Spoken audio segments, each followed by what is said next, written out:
It's too confusing. I don't understand it. It's the left desecrating language. Then on the other hand, there are a great many people who live in that they, day in and day out. I thought you were doing pronouns.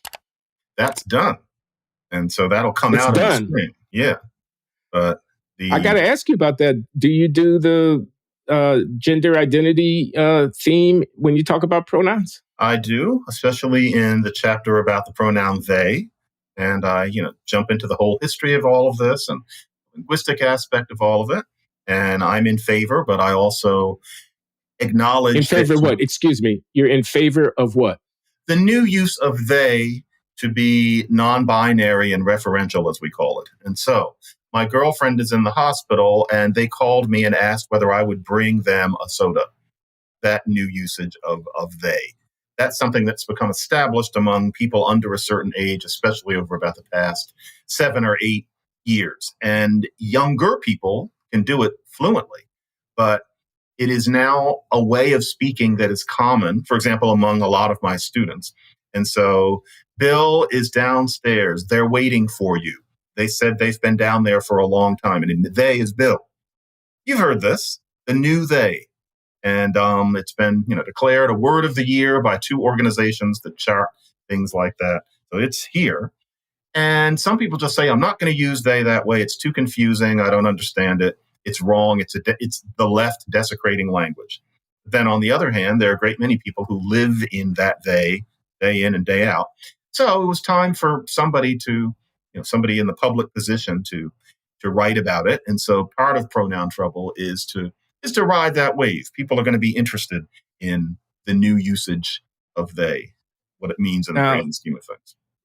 What about, I'm just asking, the student with the 5 o'clock shadow and the deep voice who wants to be called her and she in your classroom or whatever it is. What do you have to say about the etiquette or linguistic protocol associated with that use of the pronoun, of the gendered pronoun?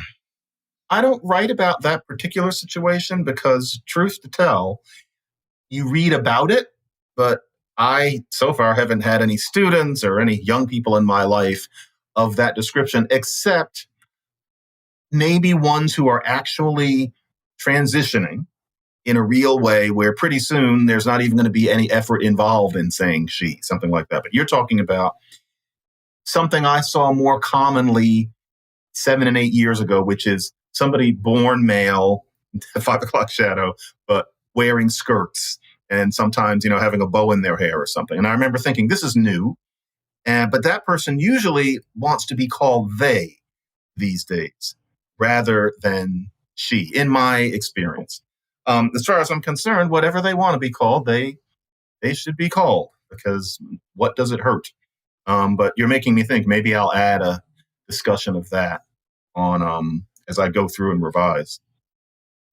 Well, so what's so interesting about pronouns that a linguist would produce an entire, once we get away from the gender identity pronoun protocol question, I'm not sure how you could get a whole book out of talking about pronouns. You might be surprised, actually. Each pronoun has a story. And so with they, you write about this modern issue. With you write about, for one thing, whether you guys is appropriate when used among women. That's a big controversy these days. And more to the point, you has a funny history in English because we use it in the singular and the plural. It's not normal. A normal language has a singular you, like thou used to be, and then a plural you. And so in French, you say tu for the singular and then vous for the plural. To just have you across the board, that's unusual. And I discuss how that happened in English and how people felt about it while it was happening. So you was a lot of fun to write because English's you in the cross-linguistic sense is very peculiar. With I and me, the thing that I really jump into is the idea that it's wrong to say my sister and me went to Harrisburg as opposed to my sister and I went to Harrisburg. That gets drummed into us. Shakespeare would have had no idea why we had a problem with sentences like that.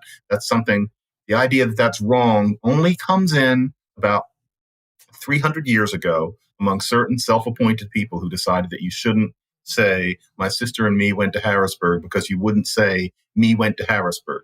But that's, once again, that's not how languages work, including French, where you would have to say, my sister and me went to Harrisburg. And I noticed that nobody has ever really dug into that. There have been some people who've kind of driven by it, but nobody has presented with to the general public a real engagement with the fact that that rule is a myth. And because it's so dug in, you can't say my sister and me went to Harrisburg on NPR. I fully understand that. And I wouldn't, but that's a fashion, just like the fact that nowadays you're not supposed to wear tube socks when you wear shorts. You're supposed to wear the little ankle socks. That is an arbitrary and ridiculous fashion. And in the same way, when somebody says, my sister and me went to Harrisburg, they're not making a mistake, because that was perfectly ordinary English until, I'm going to exaggerate and say, about 10 minutes ago. And so that's the I chapter, because it's going to stir up controversy. But frankly, I'm giving a scientific linguist perspective. So each pronoun, to be honest, we was hard. It was hard to really get anything fun out of we, but I dealt with it. But yeah, I got them all in. Okay, forgive my ignorance. Are words like who and whom considered to be pronouns? They are, but they're not in the book, because this one, I didn't want it to be too long, because there is so much competing for people's attention.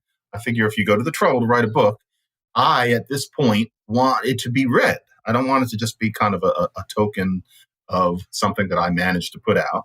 And so I thought about having a chapter about the other pronouns, but then I thought, once I do that, the book is longish. And so just like the book you're writing, it'll be readable. It'll be something that somebody can feel like they finishes in a relatively short time. The pronoun book, I want it to be, a stocking stuffer. That's the way I'm trying to keep my books lately.